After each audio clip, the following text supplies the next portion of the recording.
Hi guys, as promised, just a little bit more Shop Titans. Yeah. Um, Today it's going to be a quick tutorial on some of the stuff that we're doing. First things first, let me go ahead and grab all these that I've made. All right. So this is basically the build menu, I guess you could call it. Right now I'm working on spears. I'm trying to get through them. I've already maxed out these. See how these are gold and these are purple? Once you master a recipe, it turns gold. And the way you tell is if it has this little up arrow. It does it twice, actually. The first time you fill up one of these green arrows, it turns it to one of these other little icons here. This means that once I master this level, it will cost less time to build these. And then I believe after that, it goes back to another green arrow. And then after that, you completely master the recipe and you can add any cool things to your collection book or, like I said, you've mastered it. So it takes a lot less time, a lot less materials, that sort of thing. So we're going to make a couple of those. And see, now this is turned reds because I don't have enough of them right there. So we're going to make some armor real quick, which we're working on. See this right here, I need a piece to make this, which is these right here. So we're going to make a couple of those. Oops. And I can only make 9 things at a time. I could increase that number by clicking on the little plus sign right here, but it'll cost me either 50 million at level 70, and I'm only level 50, or 2,500 gems, and I don't have 2,500 gems, so I can't make anything else. But if you just want to look at the build menu, even though you're already done, you've already got all your crafting slots full, you just click on this little thing right here, and it'll take you to the build menu. And while you can't build anything else, you can hold down your right button over this, and it'll bring up all the information on it, like how long it takes, the workers that are involved in making it, the resources it takes to make it, as well as its stats, meaning you can sell it baseline for 205,000 gold. It has 170 defense and 11 health. And it takes up four slots of space, I'm assuming. Now you can also ascend the recipe. And to do that, you add these little ascension things, which I'm not going to do that quite yet for this. I'm saving my ascension shards for something else. So let's exit out of that. I've already fed my pets earlier in the day and done my little Wheel of Fortune thing with him. So now we're just going to upgrade the one of my bins. And like I said, it's very simple. You just click on the thing. I think we're going to do the wood today. Click on upgrade, and this is how much it's going to cost. And it'll take 1 day, 3 hours. But now I'm going to ask my guild for help. So hopefully I'll get some help from them. And these should be done in just 30 seconds, but we're going to hop out to the main menu here and check to see if anyone needs help. And Saturn needs help, so there's all the help to Saturn. And there's a request for, I'm assuming, just one of these? But I don't have any of those, so I can't fulfill that request. So that's that. And then we have some stuff in the market that has sold. I didn't make very much. I got on today to make gold in the market, and believe it or not, everything's selling for actually under its base price. So we're not going to mess with the market today. I don't know what happened, but for some reason, I guess everyone's flooded the market, so they've crashed it. And these are all the different workers. I haven't explained any of this to you guys yet, but yeah, these are all the workers. And each one of them is responsible for certain things. Like, for instance, this is the training hall, and every time you level up the training hall, which you use gold or gems for, that gives you the opportunity for your heroes that you send off on missions to increase their level. And when they increase in level and rank up, they have more defense, more offense, more HP, which is health, or more mana if they're a spellcaster, that sort of thing.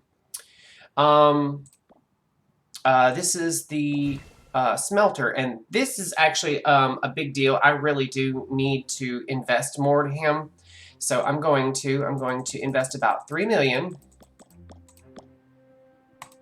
and that was a drop in the bucket, as you can see. But once they get up to like past level 10, everything becomes pretty much a drop in the bucket. And so it requires everyone in the guild to help out if they can. Now, I'm not saying, if I have any guildies watching, I'm not saying y'all have to help out with the gold. Right now, if you're kind of lower level, y'all need to worry about upgrading your bins and making as much gold as you can for upgrading your shop and your heroes. Just worry about that. This will be here forever. Now, if you notice, this one here has this little starry shaped thing around it. That means it has a buff on it. And right now, it actually costs, does it cost less? How does that work? Yes, it costs less to invest. Meaning if it didn't have this little thing right here, it would actually cost probably close to 300,000 or something for each time you click on it. Now, when you invest in them, each time you click on this, you will get these little feather things, which I'm not going to do it right now. But like I said, I have 5,000 since yesterday. And those are used to buy perks and stuff for your guild. And depending on which perks and how much of those feathers you throw into them, you can have real short ones or real long ones. I'm kind of simplifying it. I would click on the guild here, but I haven't spoken to any of my guildies yet to see whether or not they're comfortable with their guild with their handles on camera, so I'm not going to. I need to make sure I get their permission first. I love the guild I'm in. We're kind of a like a mid-range guild. We're trying to grow. In order to grow, you have to actually invest in this guy right here, the town hall. And right now our population limit is 16, but if we manage to level it up to another level, we'll get an extra slot for another guild member. And that's it. That's it. That's the most simplest explanation there is. I've opened up all the chests I can. My heroes still have quite a ways to go before they're ready to go out on missions. Some of them only have about 14 minutes, and some of them have over an hour. So I figured what we'll do is we'll finish this little stream here, and then at 2 p.m., you know, we'll do our Skyrim Sunday. Oh, and I'm so excited to tell you guys about that. I got everything ready. And then after I stream with you guys and in the stream tonight, I'll go ahead and send them out on their quests and whatnot. So that way tomorrow I'll have lots of cool gold and whatnot. And I've actually unlocked a good bit of different places to quest in. I know I just kind of flung that really fast. But yeah, that's really it. The Shop Titan streams are much shorter. They're like little bites. Let's go ahead and grab these real quick. Yes, and see this automatically upgraded when it's very RNG based, but it automatically upgraded to Superior. Now you can upgrade to Flawless for 46 gems, and then if something auto upgrades to Flawless, then you can upgrade it to Legendary, which I'm not going to do. And we're going to make a couple of these. And I got room for one more. There we go. And that's it. That's really it. Now these here explain what's going on in terms of like events. Anything up here in the corner. Like right now we have this going on, which is the Lost City of Gold. And you send your heroes out on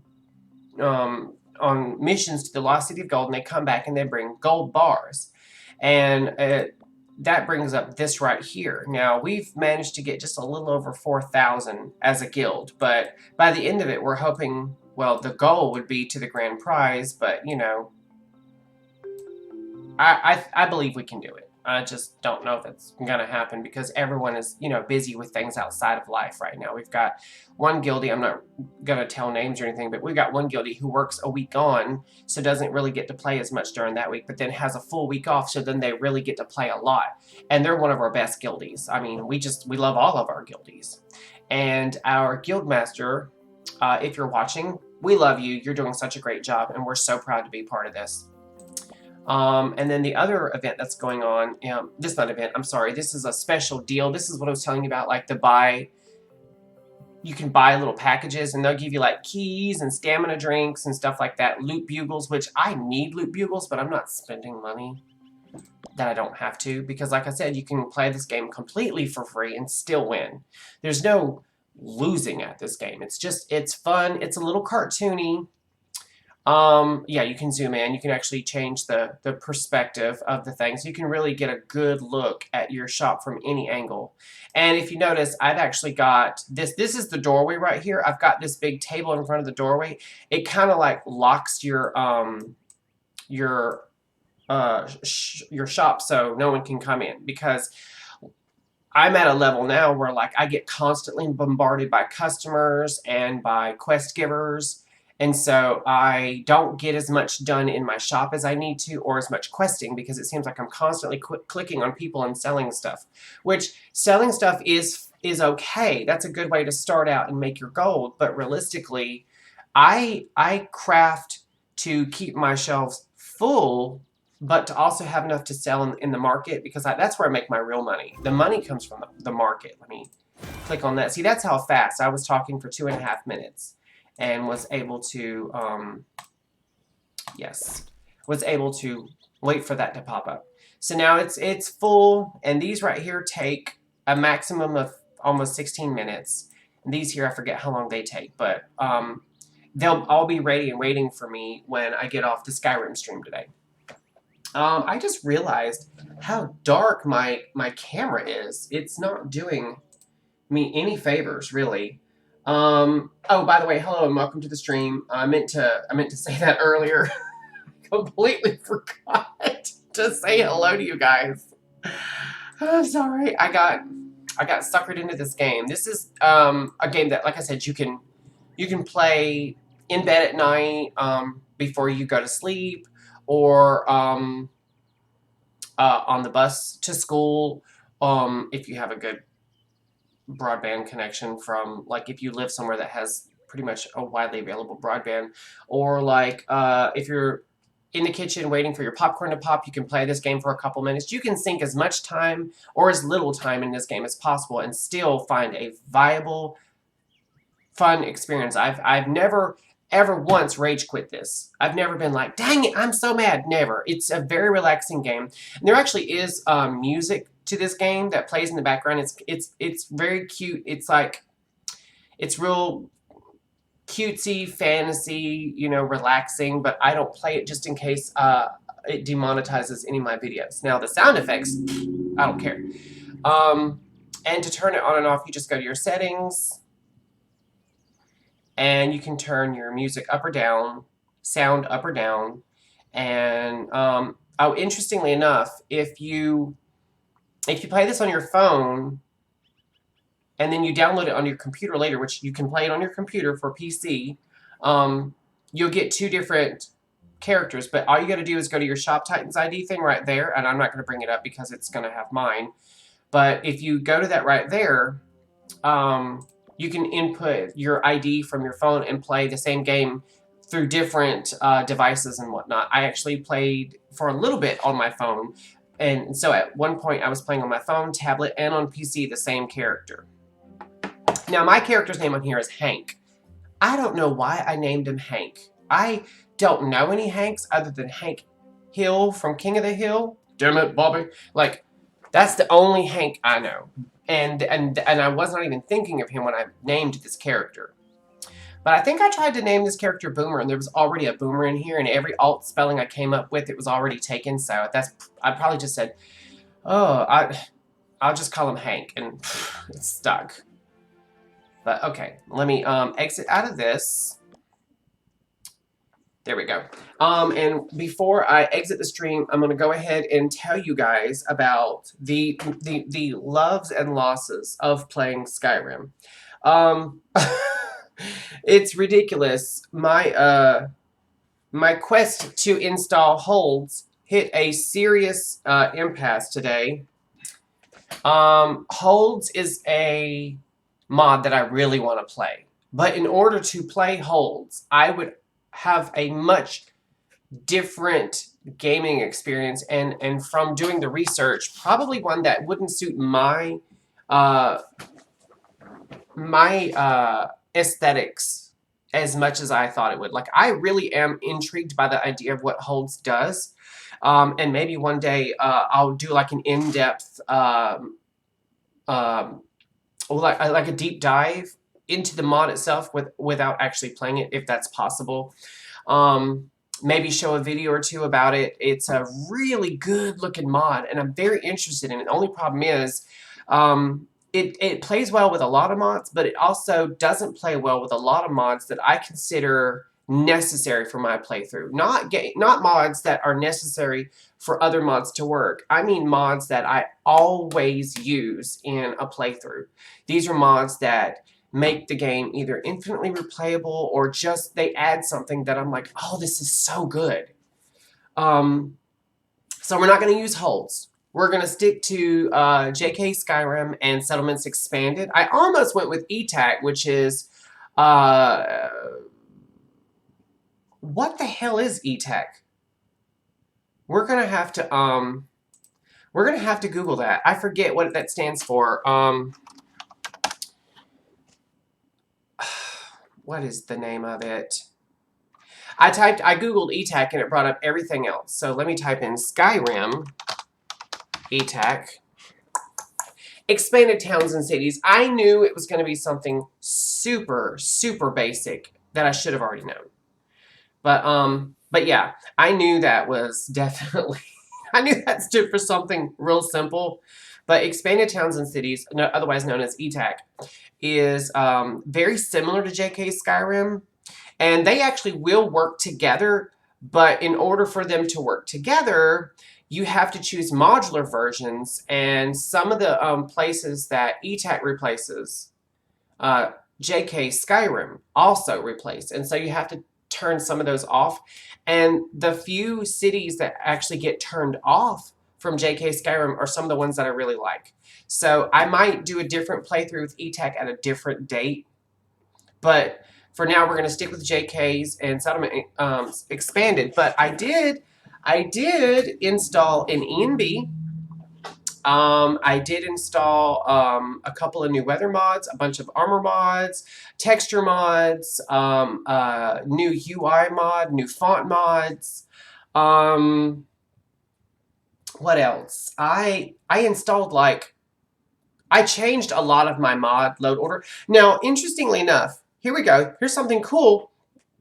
Because we're not using holds, I can still use Legacy of the Dragonborn. See, holds is not, it does not play at all with Legacy of the Dragonborn. So we'll still be able to play Legacy of the Dragonborn and enjoy that whole quest line. We're going to have a blast. When I say quest line, that's almost like an entirely new game.